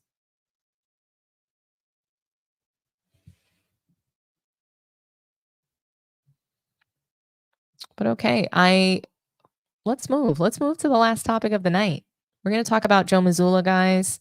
I don't know if you've been paying attention to the Celtics and just like how well they've been playing, but they've been playing pretty well as of late. And obviously they're coming off of defending the title, right? So Celtics have been playing really well to start the season. I know they just lost a game, but they were 4-0. And yeah, I mean, Joe Mazzulla is a tough coach. He believes in toughness, physical toughness specifically. And this topic is exciting for me because it brought me back to a time when I fell in love with basketball.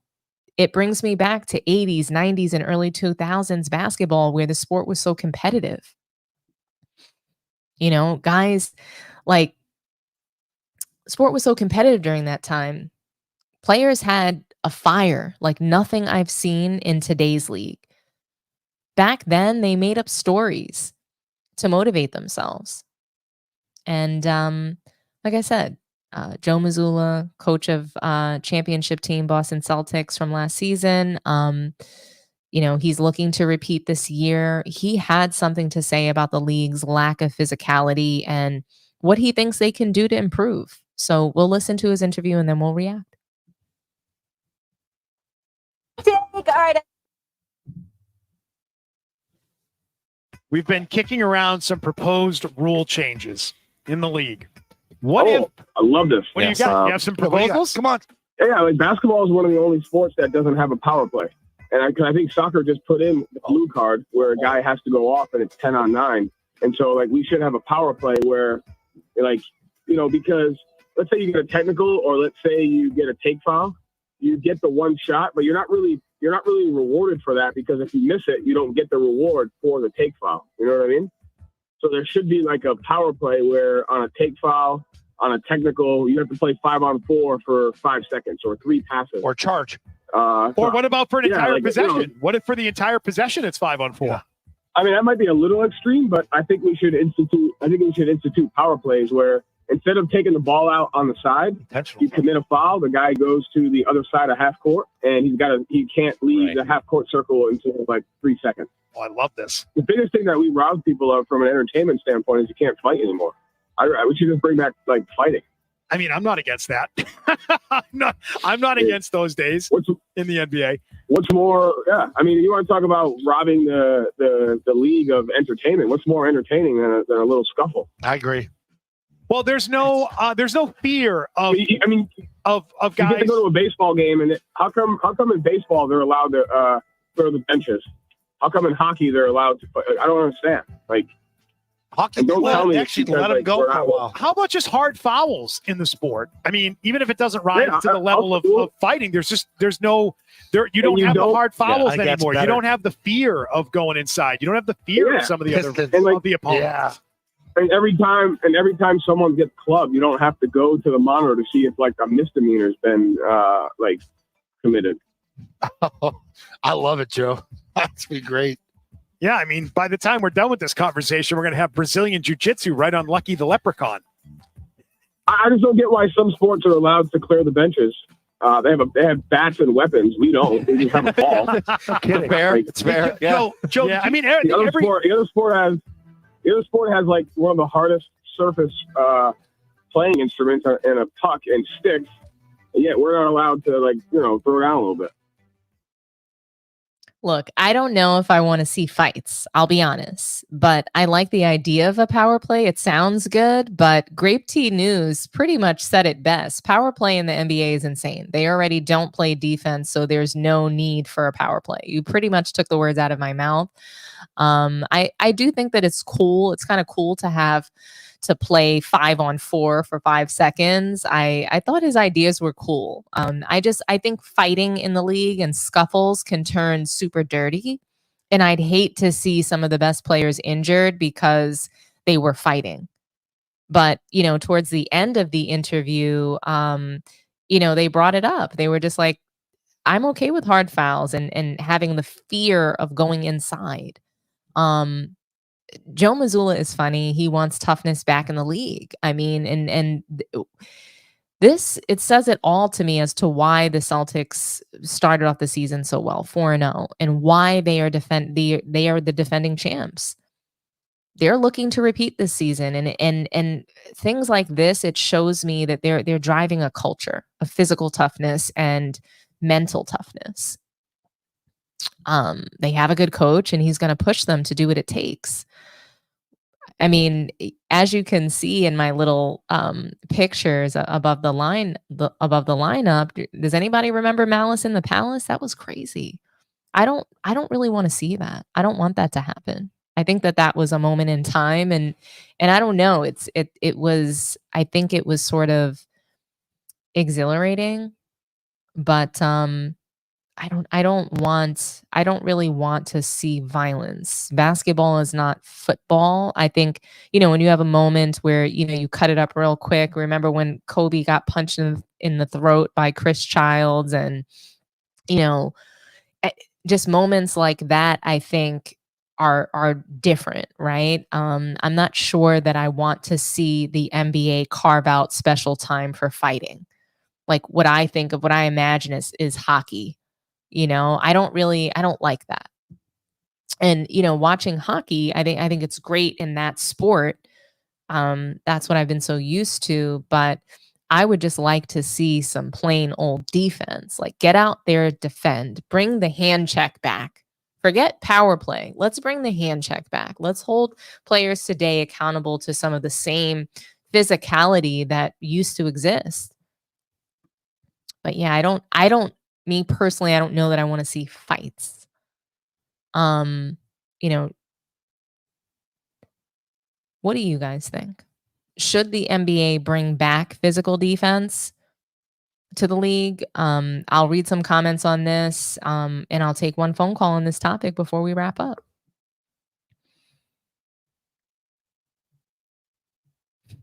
Someone saying they didn't expect to hear Evan Mobley over Giannis. I mean, look, I want skill. I want players on my team that play the right way. I want timely shots. I want smart shots. I don't want jacking up threes because you can and airballing them.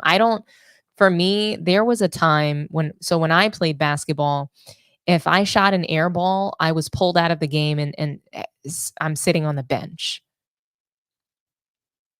So air balls for me growing up, those things weren't allowed. You weren't allowed to shoot air balls. You definitely weren't allowed to shoot air balls from the free throw line. That wasn't rewarded with staying on the court. So these are the things in Giannis's game that I have an issue with. He's really not a good shooter, but he practices it a lot. I like him as a person. I like the hard work that he brings to his game. But he's not skilled. And it's unfortunate because he's got great, you know, personality. I think he could be a great team player, but I don't know. Ever since he has won the title, he changed a little bit, and I think he changed for the worse. And I don't think he's going to win a title again. So yeah, I'm going with Evan Mobley over Giannis. Giannis can ride the bench for me. I mean, I don't know. There's a few people I would pick over Giannis. I'm just being really honest with you. So I'll read some more comments and then I'll open up the phone lines. So let's see. What do you guys have to say? Y'all remember when Ron Artest elbowed James Harden in the neck? That was insane.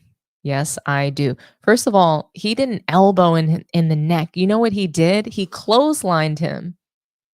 It was crazy. Ron Artest, I think he dunked the ball or he laid up the ball against the Thunder, and he was beating his chest like this. James Harden gets in his way. Like, why are you in my way? Why are you even in my vicinity right now? And he just went like he just took his arm and clotheslined him, completely knocked him out cold from the neck. I was just like, that was just one of the best NBA moments in history. Honestly, people don't talk about that moment enough. And I know I don't want to see fights, but that was hilarious. That man was he was a force. Ron Artest was something to worry about. My gosh. He was a terror. From Lone Soldier, fights are good, just not over the top ones. It's passion and playground things, harmless. But good night. My eyes are forcing me to sleep. Great show. Thank you so much, Lone Soldier, for tuning in. Really appreciate you.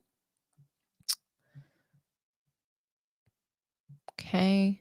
Yes, bring back the hand check, eliminate zone defense again, and don't allow Euro steps and traveling and carrying. We'll see real ball. I agree. Let's get rid of all this nonsense that just doesn't hold people accountable to playing basketball. That's basically what you're saying here. We're allowing guys to travel and carry the ball. Imagine how much flashier basketball might have been even in the 70s and 80s if they were allowed to do that. I'm wondering. They should bring back physical defense, yes, but also stop calling techs over everything. It's terrible now. Yeah, I mean, sometimes I just wonder that, the referees that it's like all about their ego. I'll never forget, I was watching an interview with one of the refs that was just basically saying that he's going to do what he wants. And, the referees, they're all about their ego and control. And it's very annoying. We see it often in the WNBA.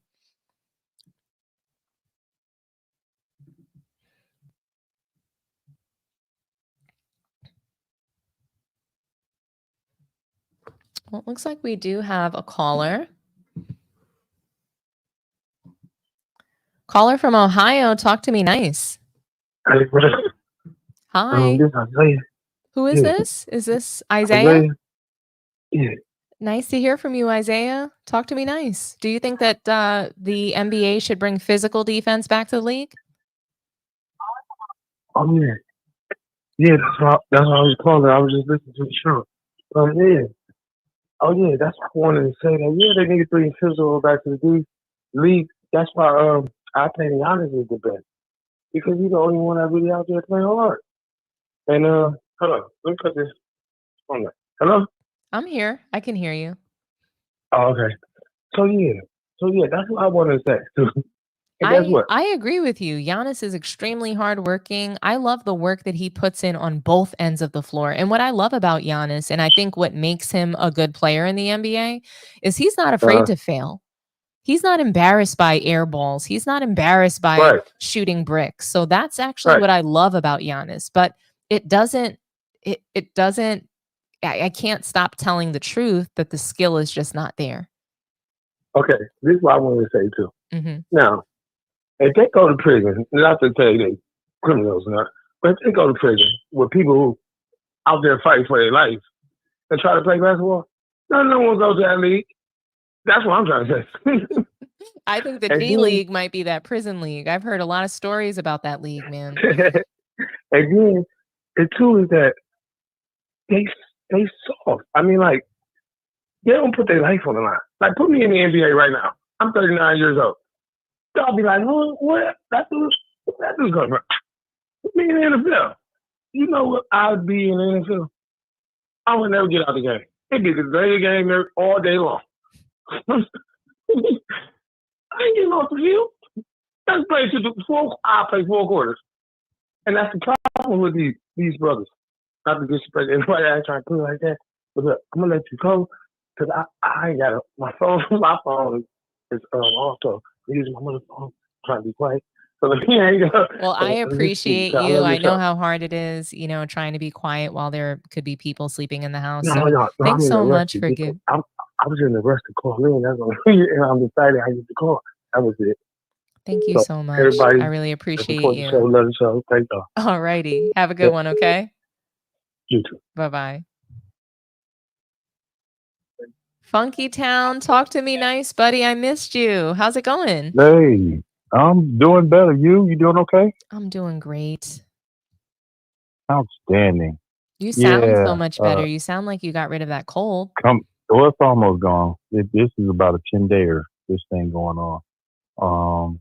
But yeah, great show as always, obviously. Thank you so much.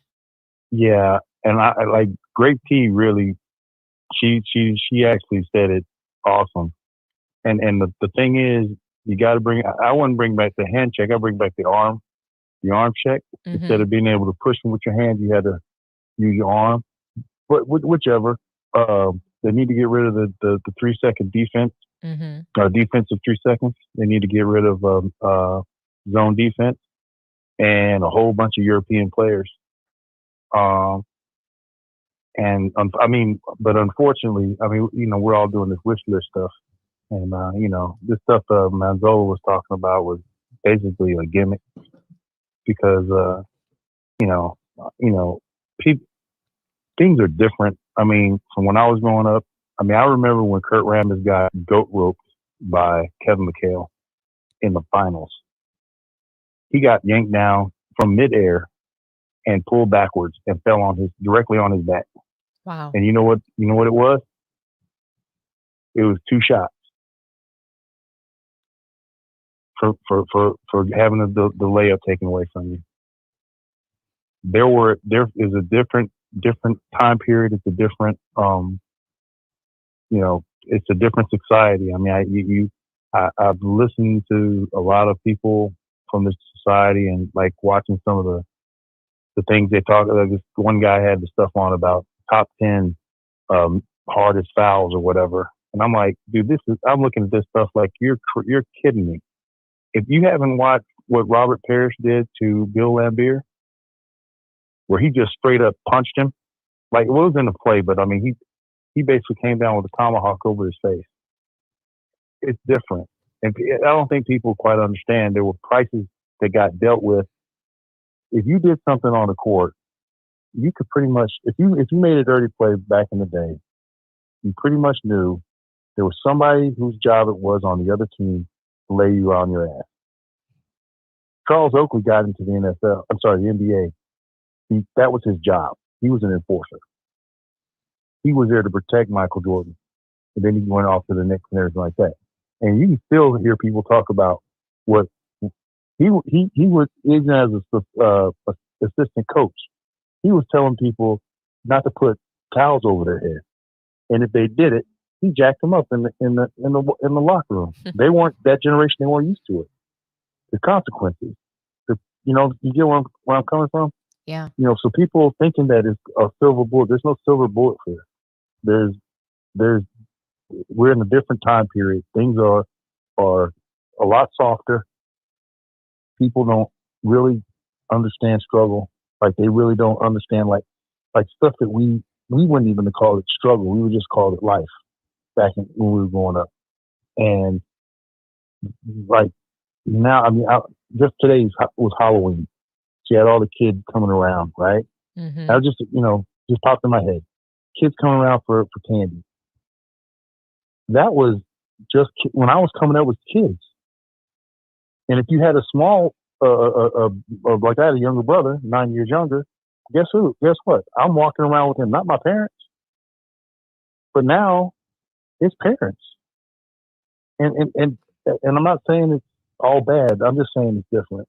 And there's a societal lack of toughness that, it's reflected in the sports. And quite frankly, all of them. All of them. They can, they're faster in a lot of cases. They can do a lot of different things. They got better training. But, Ronnie Lott bit his own finger off because it got broken in the game. That's not ever happening here. You know what I'm saying? But there's a difference in what it was like, and we can't go back, unfortunately. You can't manufacture it. You know what I'm saying? You can't LeBron James it. There's no way of just going back. And I mean, I wish, we can all be nostalgic about it, but until they understand that they're losing money by the product that they put out, like really, like they hit them in the pocketbook. I'm talking about the owners in the NBA, not just the players. When they do that, then maybe they'll start to do things to improve the product and the toughness. But you gotta be careful when you got black dudes with Italian names. You gotta be careful when you start talking. When you got a brother start talking about hockey, you might get in the brother issue. You know what I mean? And I speak Italian, so I'm not even trying to be funny about it. I'm just saying, I got a grandbaby in Italy. I'm not even, you know what I'm saying? I'm just saying there's a difference. Yeah. There's a difference. Now, I mean, you brought up a really good point about Charles Oakley being Michael Jordan's enforcer. And I love that you brought that up because he was traded away. Michael Jordan was very upset about that. He didn't get everything that he wanted in the organization. He hated Jerry Krause. He hated him. He wasn't doing the things that he wanted. And, part of me, that was his best friend.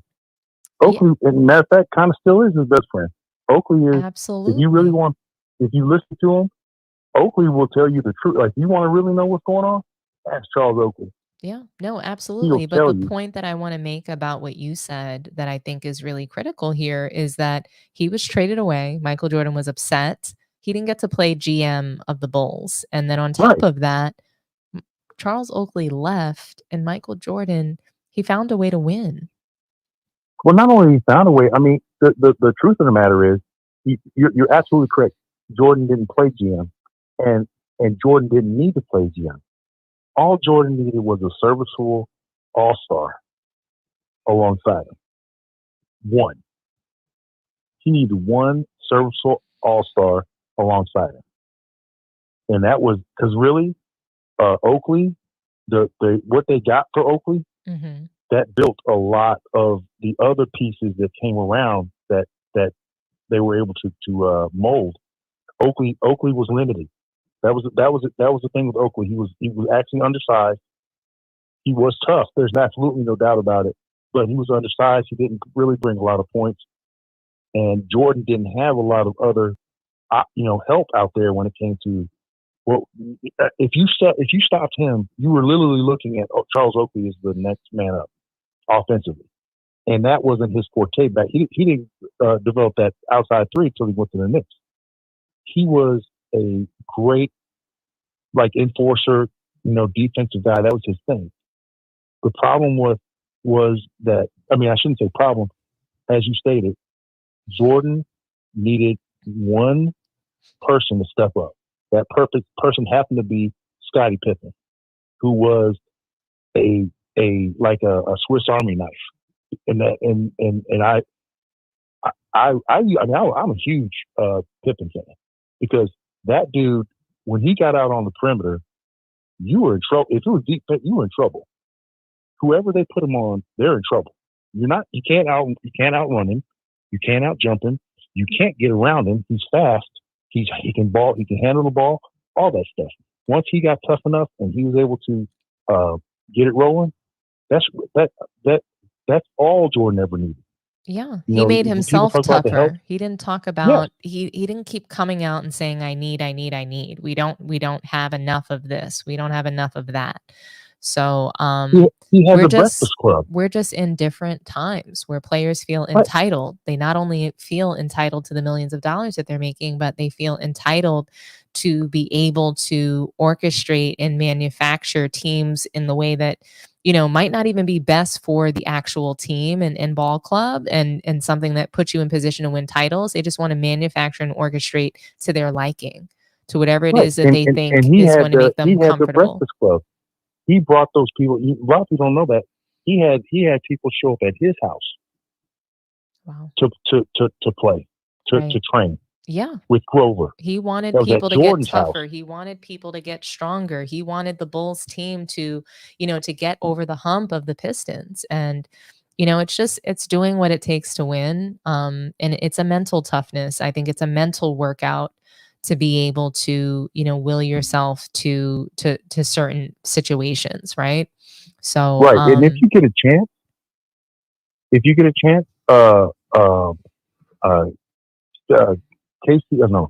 Stacey King's podcast, I think it's Hot Chili or something like that podcast. Ron Harper was on there, and he literally broke it down. Like he explained why it's not basketball right now. He went down to some of the passes that they make out of the corner. Mm-hmm. He said that is the absolute worst pass in basketball. But it happens now because there's no defense and there's no he broke it he broke it down all the way down. And he said, people think that Jordan was just great. He just came out great. No, he worked at it and he got people up to his level. He told Ron Harper when he came back, he brought him to his house. He says, "You got 2 to 3 weeks to get up on my level." And because he knew if you don't want to be here, I can make that happen too. I can get somebody else in here. So that's the difference, But he made people get up to a level.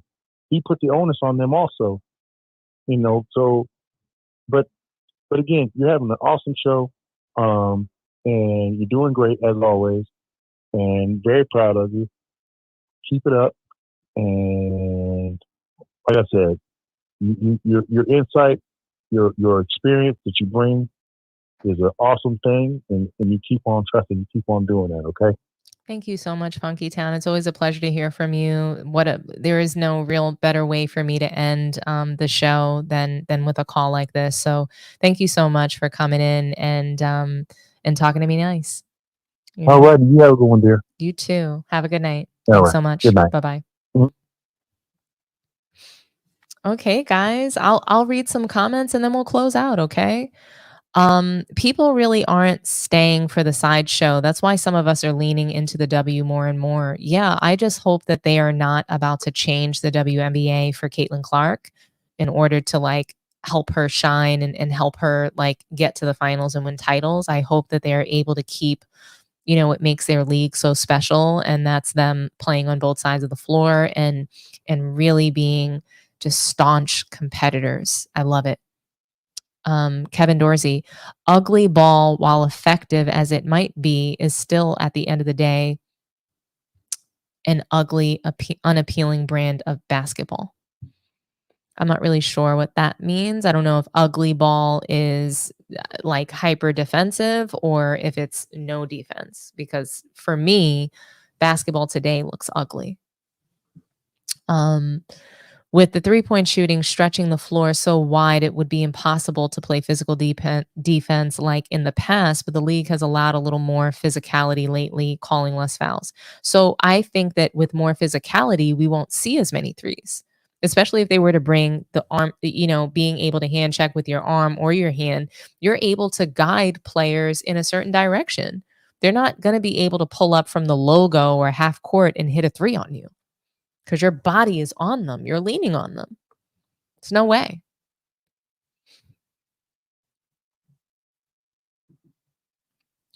I do know what I'm talking about because I've watched multiple full games of that era. The defense was not all that. Defense in the 90s was all that. So we have to stop lying. So I'm going to stop people when they're lying. And, I might even start blocking people if they're lying. So we can't lie.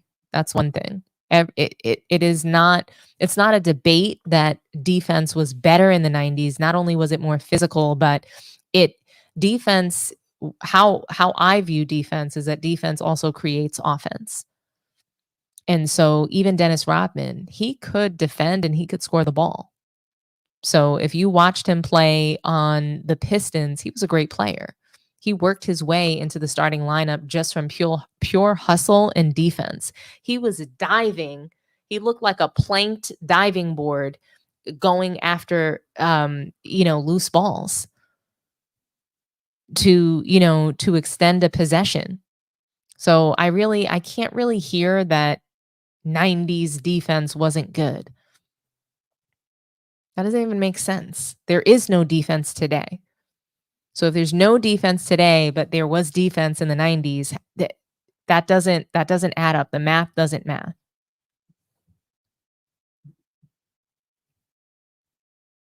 Even though one would say Embiid has more skill, I would still take Giannis over him because of the intangibles. So I would take Giannis over Embiid because Embiid is not even available.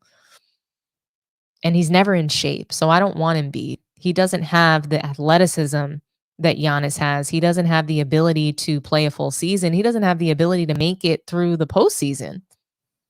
So I don't want Embiid over Giannis at any point. But I would take Jokic over Giannis, and he can't even jump, run, or dunk the ball. But I'm going to take him over Giannis. I'd also, and Grape Tea News said it best. She said that Olajuwon would annihilate Giannis. He absolutely would.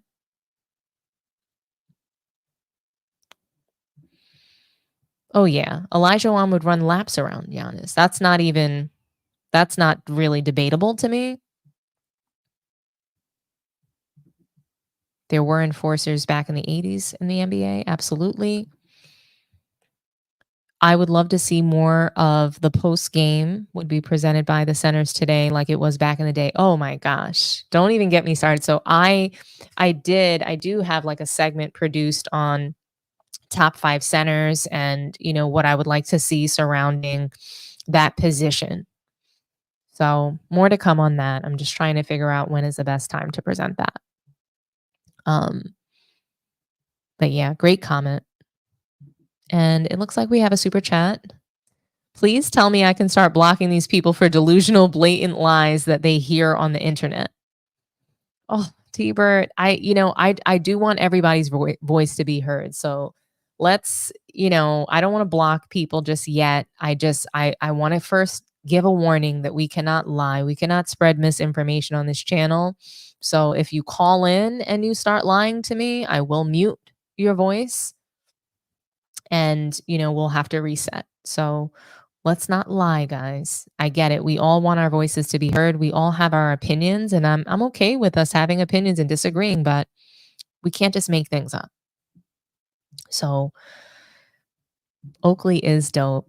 He's still that guy. Back when I was living in New York and I was working in the real estate business, I had an event and Charles Oakley was there, and I got to meet with him, and I got a signed autographed picture with him.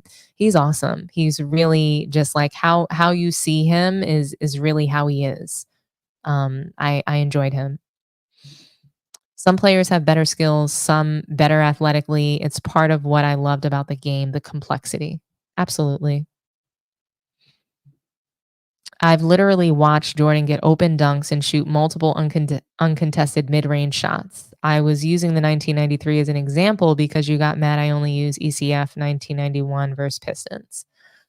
Okay. In today's game, you will be lucky to see all 5 players on offense touch the ball once in a possession. It's usually a 2 to 3 man pass to assist game. I mean, ball doesn't move unless you're on the Warriors. Maybe the Spurs move the ball. There's a couple of teams that really have great ball movement. I would say maybe the 4 or 5 teams.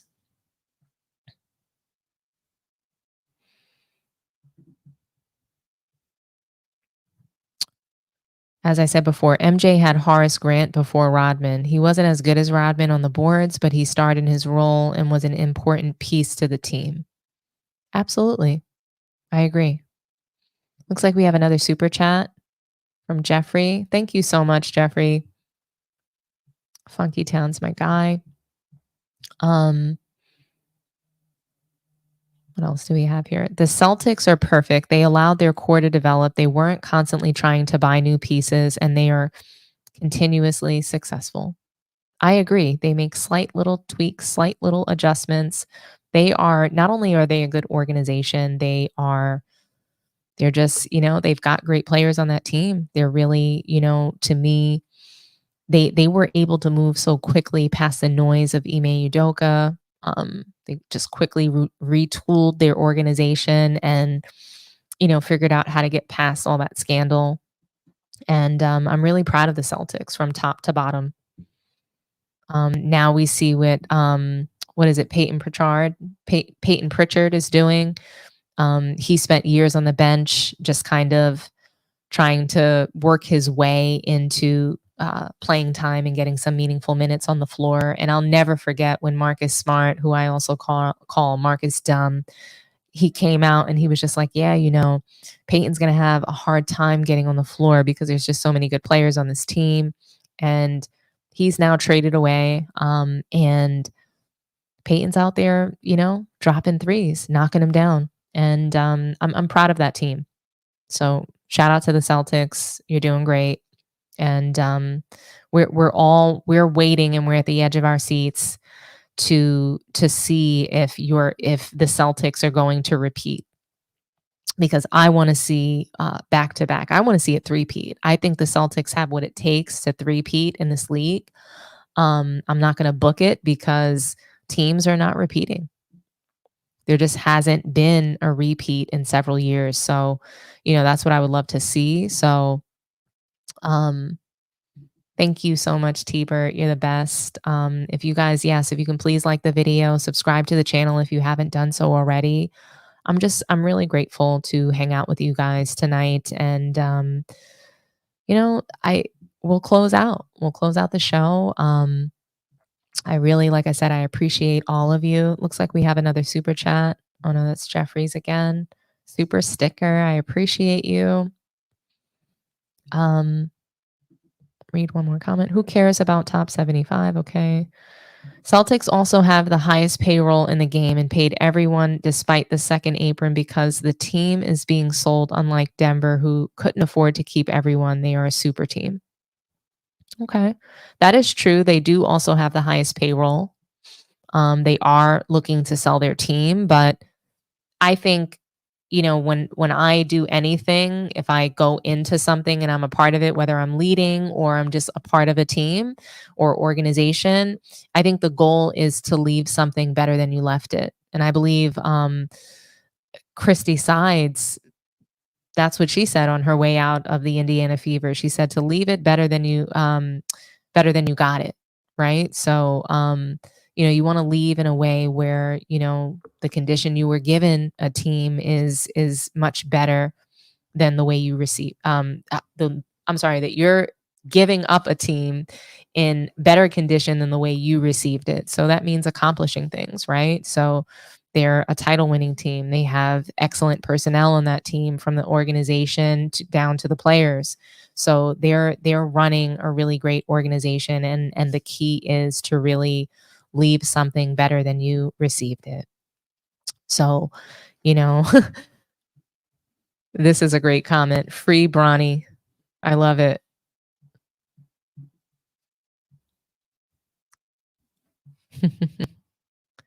Alrighty, guys. Thank you so much for joining me. Like I said, like the video, like, subscribe to the channel, please. I really appreciate all of the support, and thanks for the late night hangout with me. I will see you guys tomorrow. I'll be on Man Down Sports at 4:30 p.m. So please tune in, and please, everyone, have a good night or a good morning. Please enjoy the rest of your day. And thank you all. Bye-bye.